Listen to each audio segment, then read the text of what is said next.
Om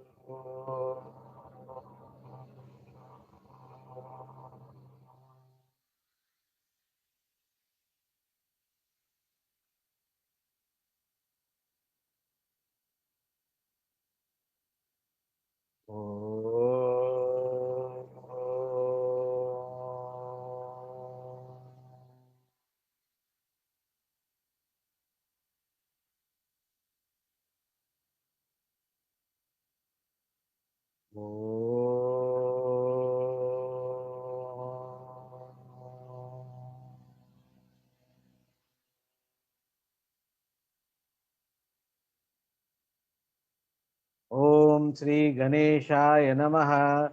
Om Shri Saraswatyai Namaha. Om Shri Gurubhyo Namaha. Sadashivasamarambam Shankaracharya Madhyamam Asmadacharya Paryantam Vande Guru Paramparam Shruti Smriti Purananam Alayam Karunalayam Namami Bhagavad-pada Shankaram Lokashankaram Samasta Jana Kalyane Niratam Karunamayam Namami Chinmayam Devam Sadgurum Brahma Vitvaram Om Shanti Shanti Shanti Om Bhadram Karne Vishunayama Devaha Bhadram Pashye Makshabedya Jatraha Sthirairangai Tushtavagum Sastanobihi Vyashema Devahitam Yadayuhu Swasti na Indro Vriddashavaha Swasti nah Pusha Vishwavedaha Swasti nastarkshyo Arishtanemihi स्वस्ति नो बृहस्पतिर्ददातु ओम शांति शांति शांति.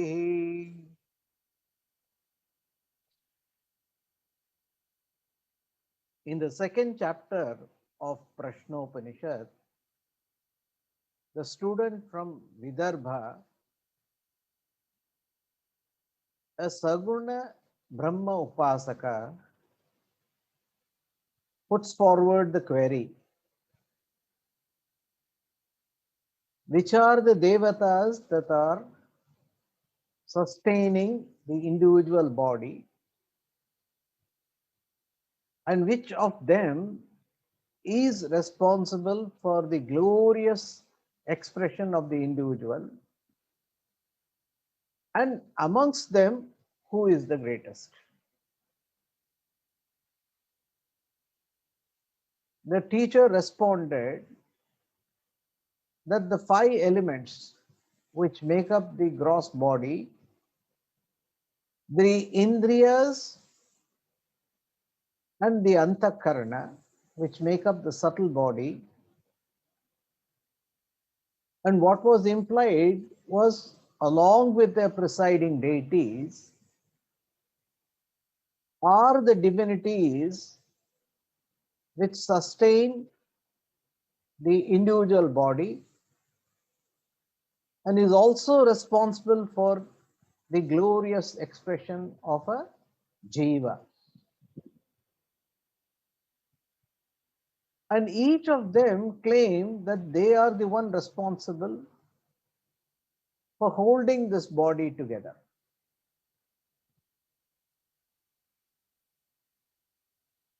Prana, the energy principle, which was the first aspect of creation amongst the two aspects, which Prajapati created at the beginning of creation. This we had seen in chapter 1, that prana, that energy principle, intervened at this point of time and said that it alone, by its fivefold modification, which is prana, apana, samana, vyana, and udana, upholds the individual body and is also responsible for all the expressions of an individual, jiva. But it looked like the others did not seem to be holding on to this view.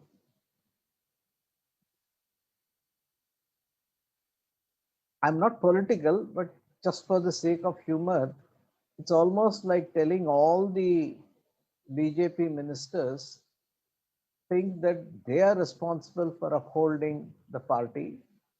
Whereas one day Modi will say, you know what, I'm going to quit the party. And then immediately you see the effect. Everybody will plead with him to stay back, right? In the same way, when this prana saw their indifference and lack of knowledge and appreciation for the truth, and in order to make them aware of their delusion, the prana as though attempted to leave the body,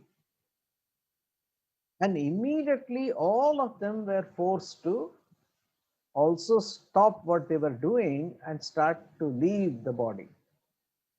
And when prana re-established itself in the BMI, in other words, Bhagavan Shankaracharya say, it just stopped leaving the body, then they all were there allowed to function. And the example he quoted was like a queen bee and her swarm. When the queen bee leaves, the entire swarm leaves the hive. And when the queen bee comes and settles down, the swarm comes back and then they do whatever they have to do, gathering honey, bringing it, etc.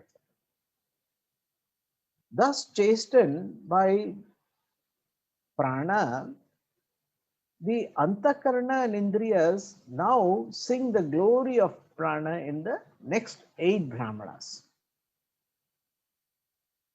We will see what it is shortly. This is the current point where we are to continue. Next slide. To put the perspective in our famous flow chart,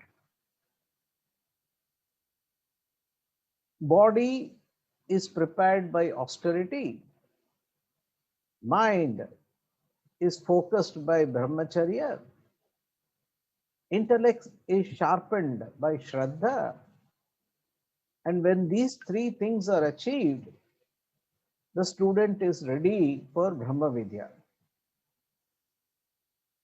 Brahma Vidya is all about discriminating between what is real and what is not real, and negating whatever is not real so that the real becomes visible to us. So in this chapter 2, we saw that the question was about prana,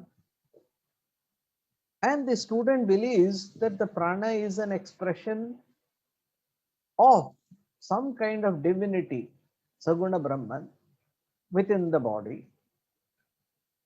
And the teacher clarifies that yes, you're right.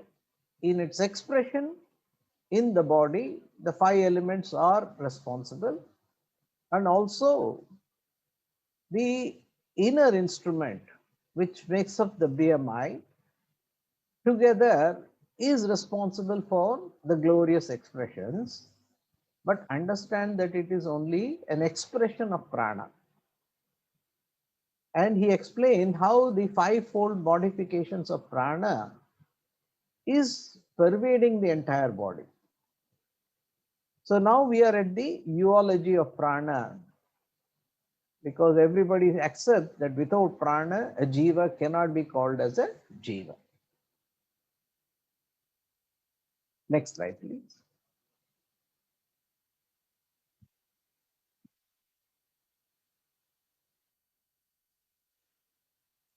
एषोऽग्निस्तपस्तेष सूर्य एष पर्जन्यो भगवानेष वायुः एष पृथिवीरैर्देव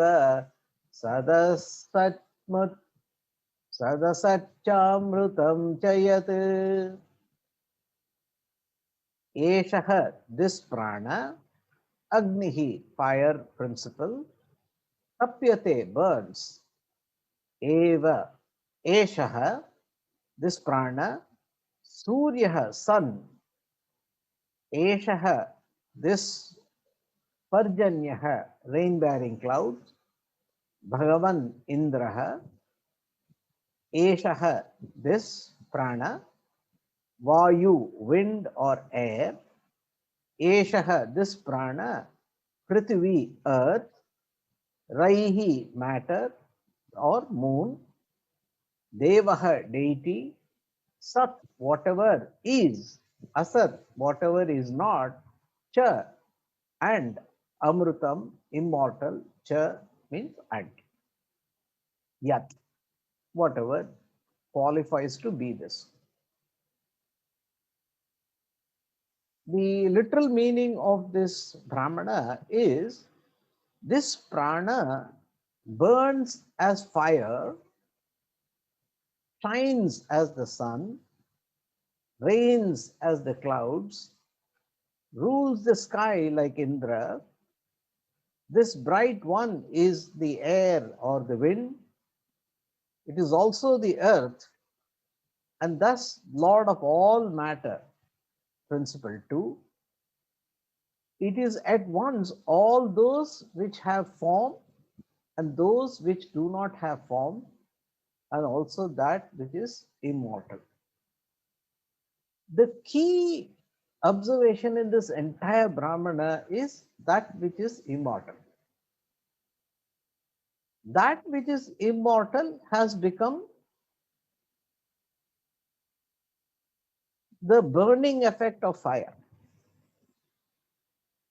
That which is immortal has become the sun, the glorious glowing sun. That which is immortal reigns as the clouds. That which is immortal rules the skies like Indra does. And that which is immortal is the bright one which forms the air or the wind and the earth also. And therefore, that which is immortal is the Lord of matter principle. All that you see as isness in this world is only this prana which is immortal. And then whatever you are seeing which has got a form, shape, size, etc., and whatever which we are thinking or thoughts or that which is not manifesting as with a form and name, even that also is only this which is immortal, which is prana.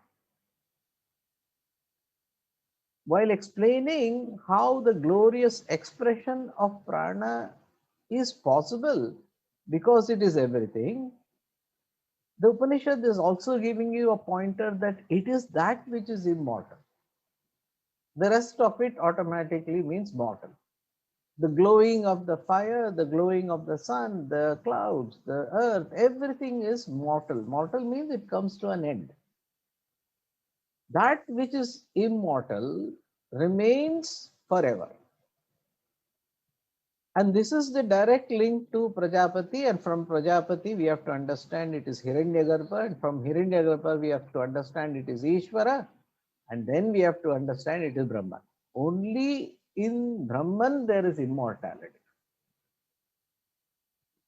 There is a conceptual immortality in the case of Ishvara, but the real immortality is borrowed from Brahman. And a point here, just to clarify for the sake of those who might like to know what is the difference between Brahman and Ishvara. Actually, there is no difference. Brahman is the truth on which we have superimposed a notional power called Maya, and therefore we call such a Brahman with the power of Maya as Ishvara.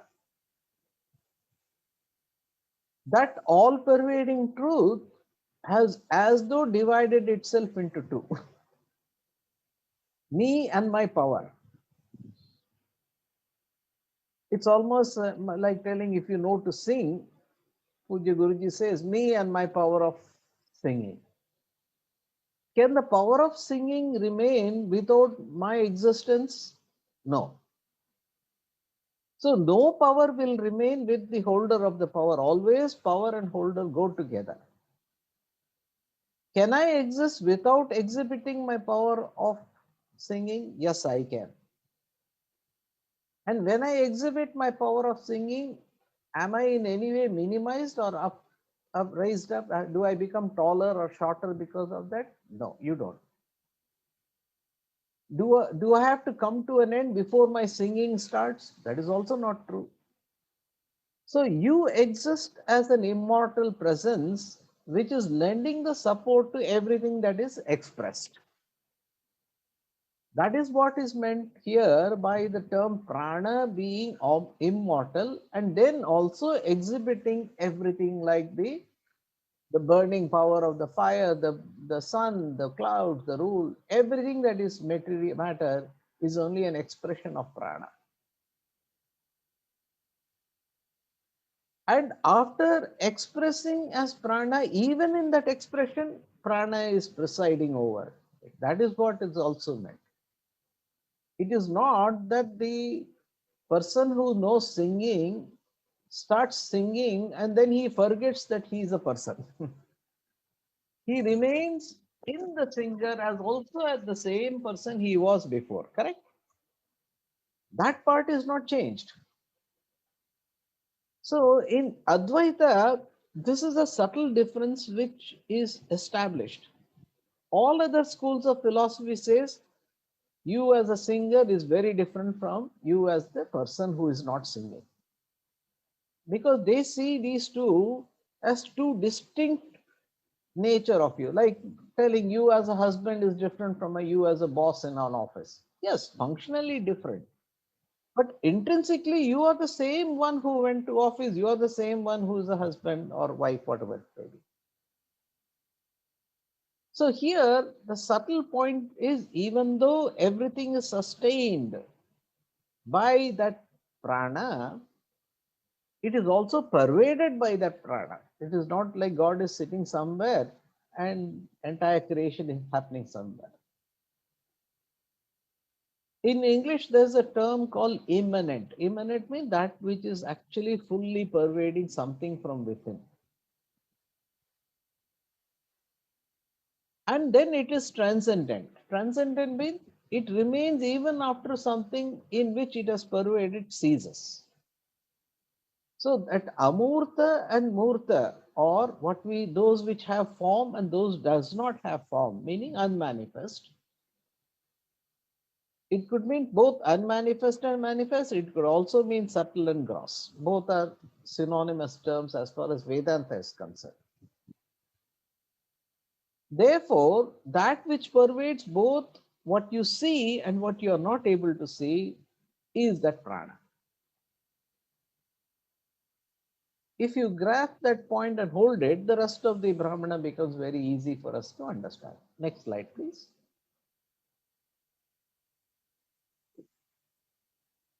From this Brahmana onwards, we have 8 beautiful pieces of glorification addressed to prana, which is the energy principle. The moment we say energy principle, we have to understand we are not talking about Brahman anymore. Because the moment you say energy principle, you have entered into the creative matrix. So when we say prana as energy principle, we have downgraded it from its status as Brahman, which does not participate in anything. It is an all-pervading truth. The moment it has become the power wielder, which decides what happens in creation, which is Ishvara, that energy principle is prana here. That Ishvara himself is prana, that Hiranyagarbha itself is prana, that Prajapati himself has got prana. What is the difference between Ishvara, Hiranyagarbha and Prajapati? The wielder of the power who has not decided what he is going to do is Ishvara. The moment he has decided that I will associate myself with the entire cosmic mind of all being, then he becomes Hiranyagarbha. Ishvara becomes Hiranyagarbha. When that Hiranyagarbha decides that I want to actually create progeny, then he becomes Prajapati. Hiranyagarbha takes on now the role of Prajapati. Ishvara took the role of Hiranyagarbha. Brahman as though took the role of Ishvara. We have to use the word as though when it comes from Brahman to Ishvara. From Ishvara onwards, we can always take any term because they are all in the same plane of reality. Brahman alone belongs to an abstract reality, whereas everything else belongs to the transactional reality. So always you have to keep in mind that the equation within transactional reality, you can add, subtract, delete, nothing happens. The moment you go to that abstract reality of that absolute truth, all the rules that you apply in the transactional reality have to be dropped. If you keep that in mind, most of Vedantic philosophy and religion both will fall into its place. There's no conflict at all. They are in two different planes of reality. The beauty of it is that the absolute reality pervades the transactional reality. It is visible and understandable and intuitively aware to one who is concentrating on it. One who is concentrating on the relative reality or transactional reality will only experience the transactional reality, and all the laws and rules of transactional reality are applicable to that person. So the same jiva, when he transcends his understanding and identity to Brahman, he is free of everything.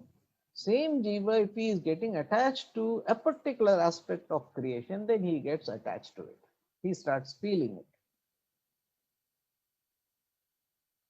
So this prana, which is energy principle, conceived as the nucleus of all energy, power and dynamism, both within the body and without, inside in the entire universe, a detailed study with understanding and critical inquiry, like I told you just now, all these stanzas that are going to come follow will become a great learning experience for us. By prana, the Upanishad is not considering the prana vayu. Vayu means air. So when we say prana vayu, we always think it is actually atmospheric air which is being breathed in and breathed out. That limited understanding of prana is not being meant here. We have to be very clear. We have to understand the word prana as used here means that energy principle which vitalizes the entire creation, including individual life. So the Upanishad starts by saying, Esha Agnihi. See, out of the 5 elements, space we cannot see, air we cannot see, we can feel, but we cannot see. The first element which is visible to our eye, which is responsible for what is known as Pratyaksha Pramana, meaning I can actually visualize my own eye. The first element we can feel is only Agni. And we always believe what we see is what is true, correct? So the Upanishad starts by saying that Agni which you can see and everybody can see is this prana energy principle's manifestation. What is the feature of this Agni that we perceive? We immediately perceive its heat, correct? So the moment we see Agni through our eye, we know there will be heat there, correct? Upanishad says that heat principle which is making Agni as visible to you is prana, which is the vital factor behind the fire that makes it burn. Without that prana, the fire cannot burn. You have to make your thinking a little subtle to catch the point. Just as the prana makes the fire burn, same way the prana will make an individual perform whatever he is doing. That is why we call pranic energy, etc., in Yoga Shastra, correct? That which limits the fire to only burning seemingly makes a human being perform many things, including thinking and exhibiting and talking, etc. What is the difference between fire and human being? He's got a different upadhi and a fire has got a burning upadhi. That's all. It's the light, it's the difference between a fan and a light. Electricity is same. That which expresses through a fan makes the fan rotate. There's movement. That with electricity which expresses through light only produces light. It does not rotate. Are they different? The electricity is same, the functioning is different. Same way, this prana itself is the one which is making Agni burn. Is the postulation Upanishad make, because it is not seeing any difference between the glorious expression as an individual or the so-called burning power of a Agni in any form, whatever we see. This Agni forms the nucleus for the sun, correct? And so immediately he says, what you see as a small spark of fire, that prana has become this huge conflagration known as Surya. Tapyateshaha Surya, that which is actually burns us, is also Surya. That same principle which pervaded Agni now pervades the glorious expression of Agni in the form of sun. So do not be deluded that the Agni which you see as a spark is any different from the large, or I mean the orbiting star called sun. Both are the same prana principle. That jiva in an elephant is the same as the jiva in a human being, also the jiva in the ant. That prana principle which is making the jiva as jivatvam is the same across all of them. And who is that prana? We can start going back. He is the Prajapati who is progeny creator. And because even for Prajapati, the locus was Hiranyagarbha, who is the collective mind, which is making everything happen. And that is the wielder of this power of creation, which is called Ishvara. And from there, we must say that is Brahman, which is the one which is actually going through everything, as though. You have to supply the word as though always, otherwise you'll get confused. Make sense now? So that burning off of light and energy which you see as the sun, which is one of the second pair in our chapter 1 in the creation sequence, is none other than this prana which you're talking about in the individual level. This is what Upanishad points out. Next slide, please. Yeshaha Parjanyaha. Immediately after Surya, what is the connection between Surya and the Jiva life? It is the sun which makes the clouds rain, correct? Because the evaporative aspect of the sun, which it acts on the water principle, produces rain. So the Upanishad jumps and says, you recall we had this Panchagni Vidya which we studied in chapter 1. You must recall that.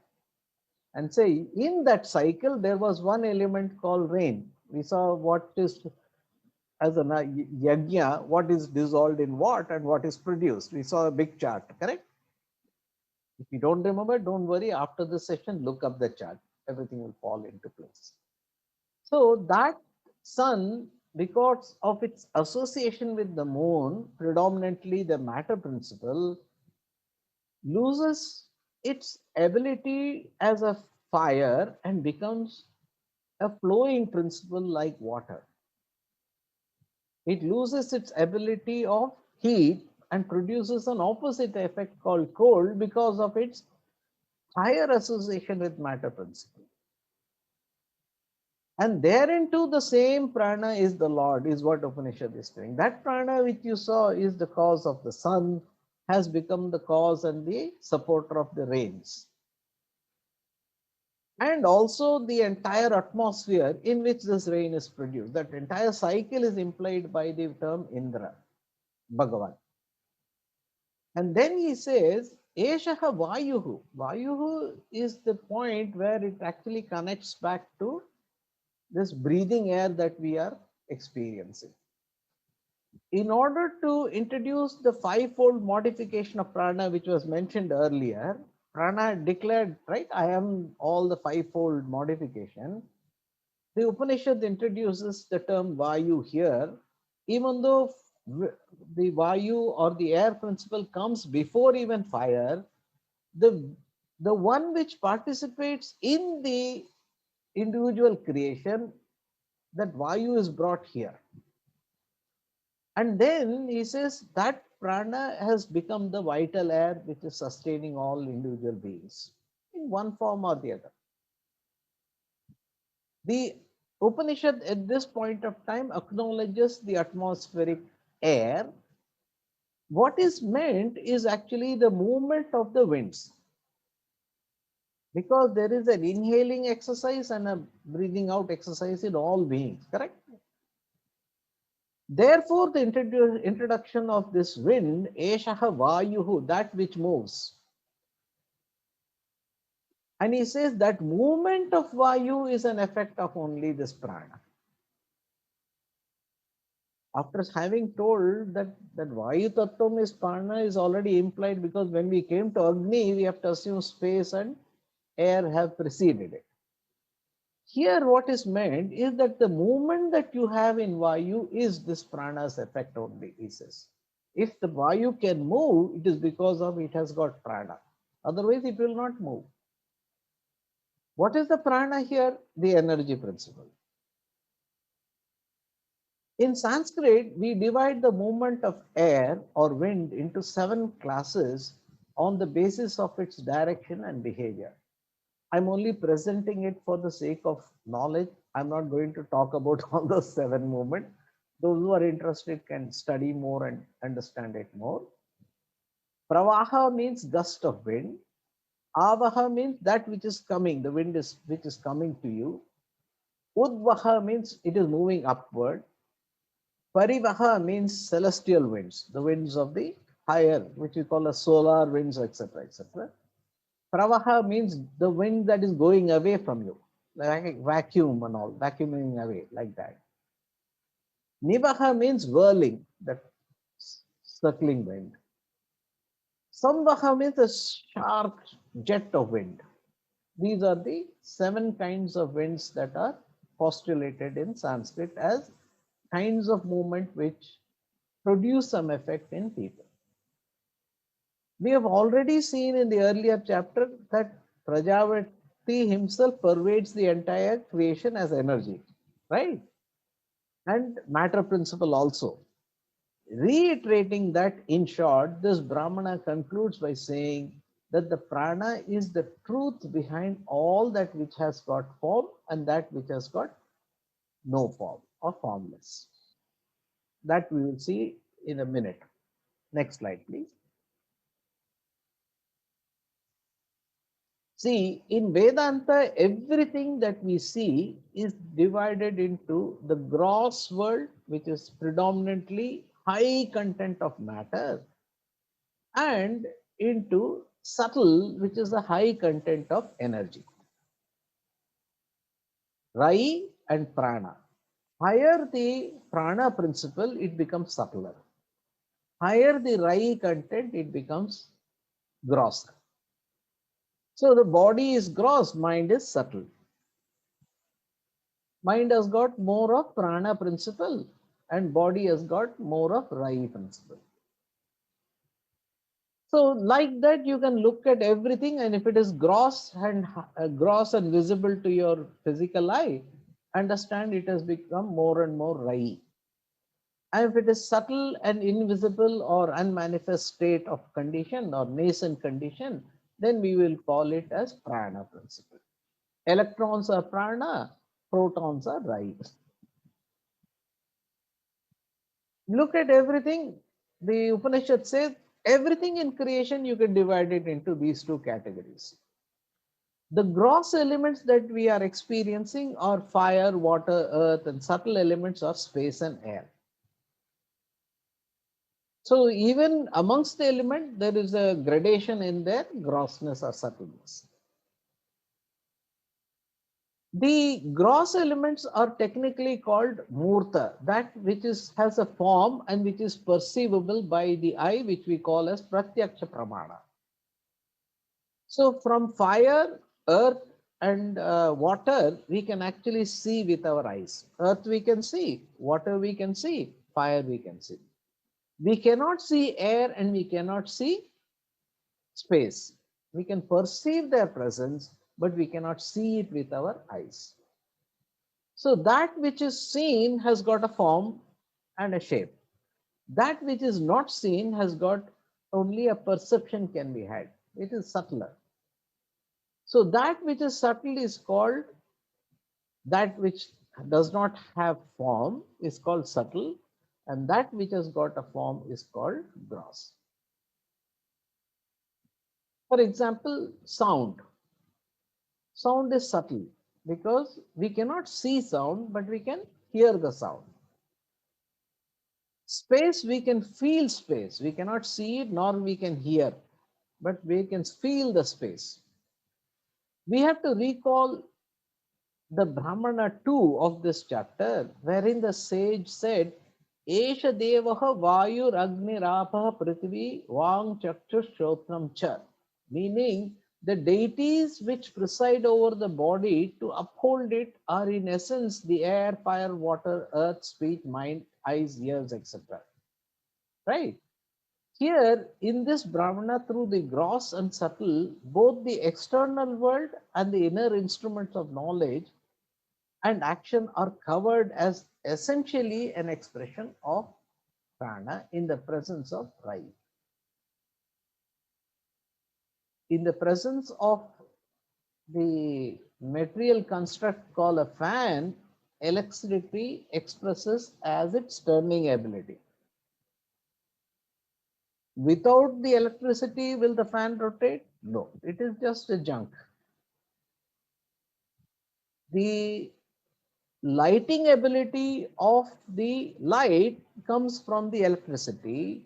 The material construct which makes it exhibit light is coming from the matter principle.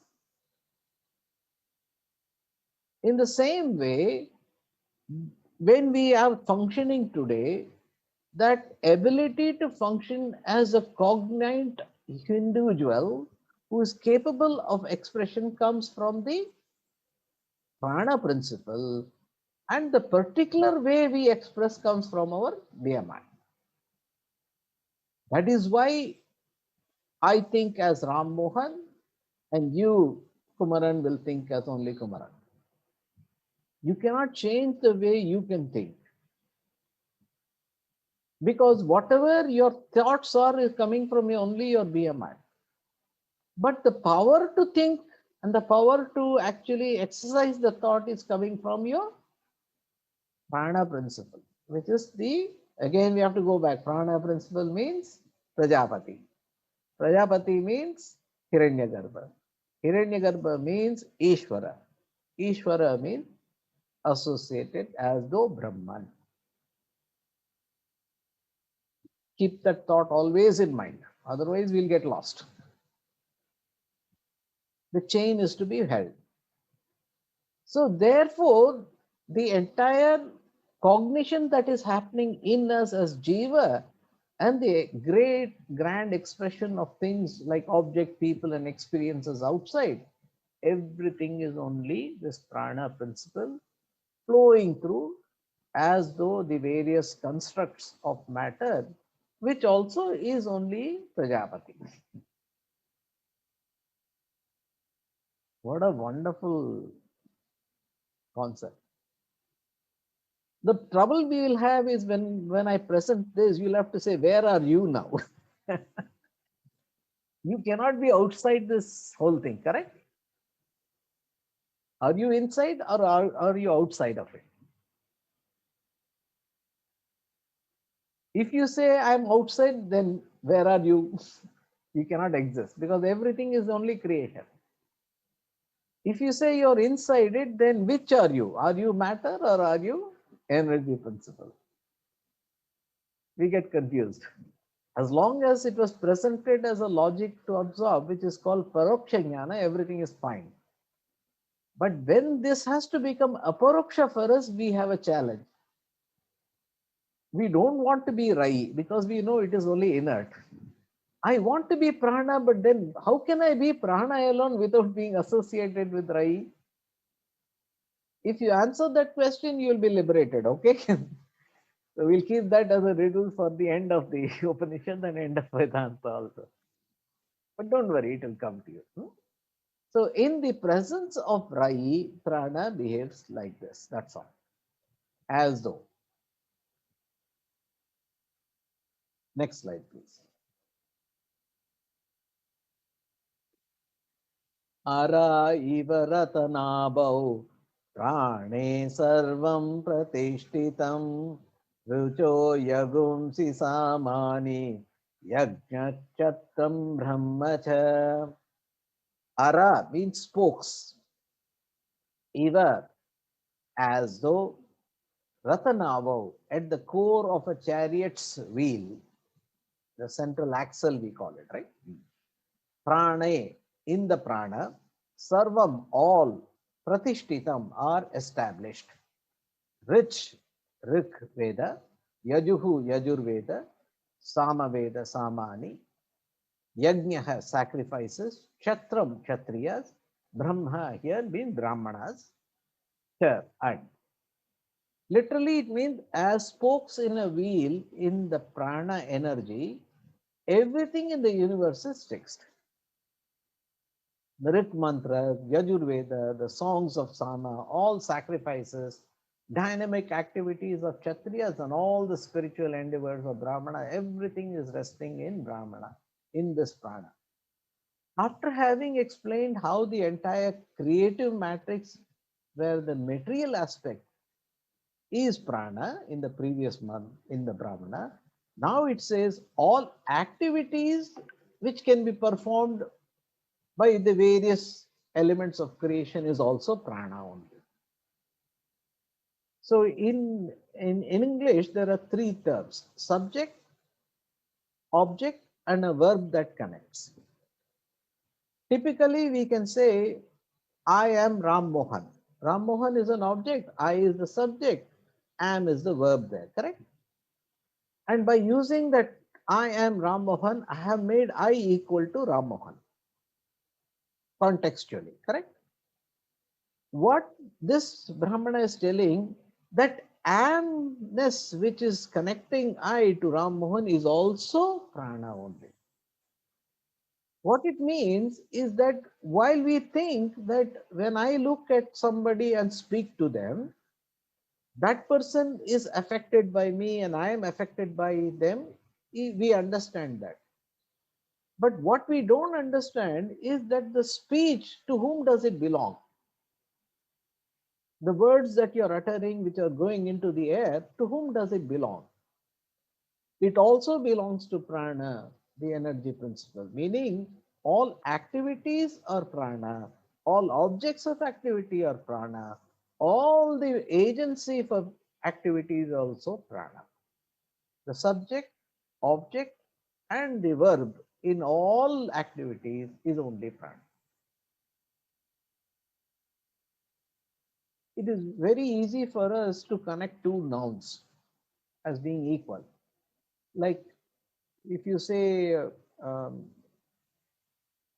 soul and equal to jiva, soul is a noun, jiva is a noun in Sanskrit, we can say they are equal. But if I tell you soul equal to dying, you'll say, what does it mean? Because one is a verb, another is a noun.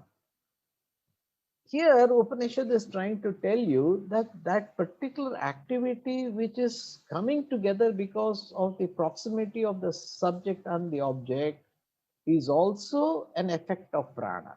Prana is pervading both the subject, object, and the verbs that are possible between them, all actions that are possible between them. I know physics. Knowing is prana. I am prana, and physics is prana. This is how you must think. So, in and through every transaction, you must remind yourself it is prana in front of me, working as some kind of effect in between me and that, and I am prana absorbing that effect. And I remain unchanged. Then what will happen? The entire transaction will become mithya. If it is real, then you will change. But if I am unchanging, that entire transaction is as though a dream. It is only dream happenings which do not affect the waker me. Though it may affect the dreamer me temporarily, but really it has not affected me. Keep these thoughts in mind, then this whole thing becomes clearer for us as we dive deep into this Upanishad. Very contemplative points, okay, and very carefully must follow so that we understand every nuances of how Upanishad is approaching this subject. In this one single Brahmana, it says that everything, activity, result, and any classification you can do about everything is prana. Let's see a little bit more deeply here into this. Next slide.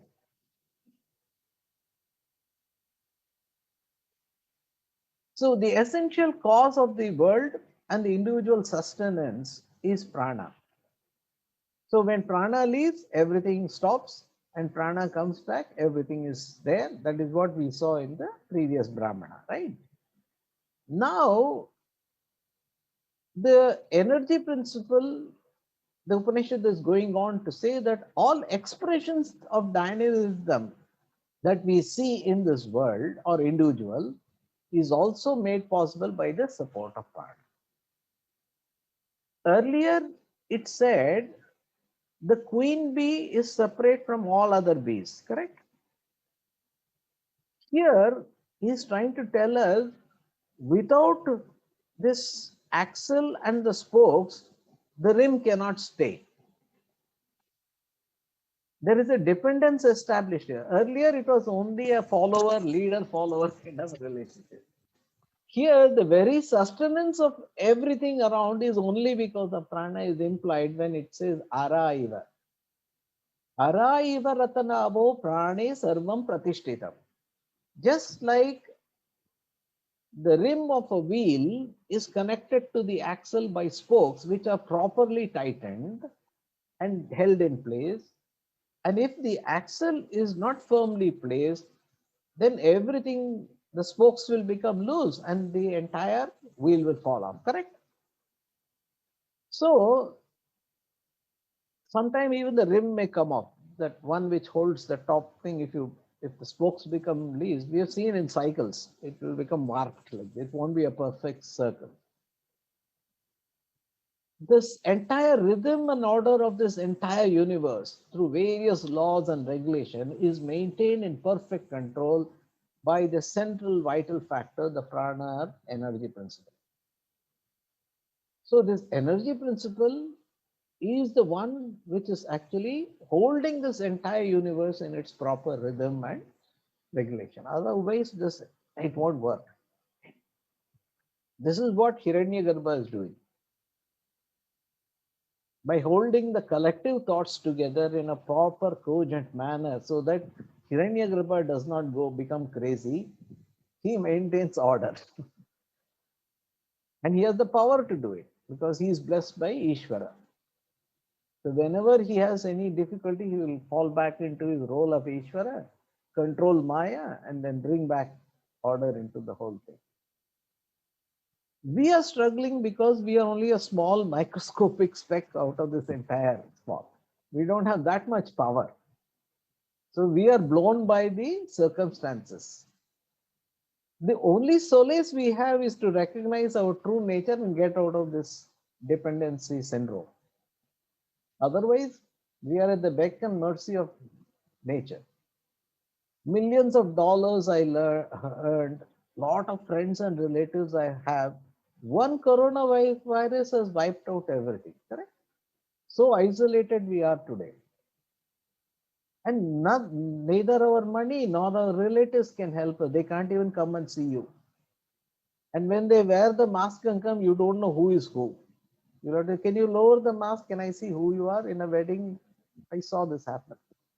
Everybody has to remove the mask to announce who they are. Otherwise, everybody looks the same. The small joke that I heard is this Chitragupta sent some Yamadutas to bring people from the earth after death. He said, you know, I could bring all the people who were not wearing masks. But those who were wearing masks, I didn't know who they were and identity, so I left them there. Very nice and appropriate joke it was. And so the rim of the wheel, which is connected to the axle by spoke, is held in place because of that prana principle. The same way prana is holding this entire universe together is what this particular line means. Pratishtitam is established in that only. Next slide, please.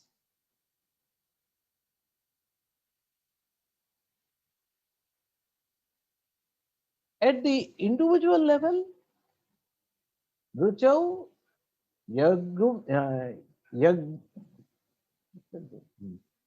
Ruchau Yajungsi Samani Yajnaha. And then Chatram and Brahma will come later. I will explain that also. At the individual level, all our activities require two factors: knowledge to do something and the ability or the action that should follow knowledge, correct? The knowledge at the time of creation in the form of Vedas has herein represented by Rig, Yajur and Sama, which is actually, Rig is called metric, meaning that which is metered. In a particular rhythm it is there. And Yajur is in prose order. It is long text. And Sama is called Giti, meaning that which is sung in musical tones. So entire Veda comes in these three forms only, and therefore Atharvana Veda is included in it because it falls into one of these three categories. Either it will be in metric order, or it will be in prosal order, or it will be sung. So all the associated Vedic practices and activities indicated by sacrifice, yajna, are all performed by the support of Chatram. Chatram means Kshatriyas. Vaishya and Shudra are included in that through the Brahmanas who actually perform the yajnas. All this is possible because of prana, Hiranyagarbha, Prajapati, and prana. Now we are talking about prana that is energizing the individual body. So this knowledge that these Brahmanas, Kshatriyas, they gain through the Vedas of the three categories, and their ability to perform action in the form of yajna, etc., with support from one group and performance by another group, everything is energized only by this prana, is what Upanishad concludes in this Brahmana. All knowledge and all actions are governed by prana, is implied in this particular Brahmana segment. We have to refer back to the Brahmana too, wherein it was stated that Jnanendriyas and Karmendriyas were contending for primary place. And this is the Brahmana where the clarity comes that both your Jnanendriyas, which gives you knowledge in the form of Rig, Yajus, Sama, etc., or Karmendriyas in the form of whether you call yourself Kshatriya, Brahmana, or whatever you want to call, and whatever activities you are doing in the form of Yajna, etc., everything is supported only by. There's another way we can understand the same Brahmana segment. We'll see that. Next slide, please. I'll talk you through that also. Another interpretation is all activities require knowledge and action. And activities could be classified as Vedic and worldly, Laukika. Okay. Vedic means those who are spiritual in nature. Laukika means transactional reality, where we have to transact in the world with all our likes, dislikes, etc. Prana is essential for Vedic activities since at creation, Vedas came from Hiranyagarbha only. Prana is essential for all Vedic activities such as yajna, etc., is implied in the first part. For worldly activities, prana in the Brahmanas, okay, through the knowledge of the Vedas, which is the Karma Kanda portion, they guide the Kshatriyas' performance of noble action which uplift human beings through active support of Kshatriyas. Kshatram includes both Vaishyas and Shudras.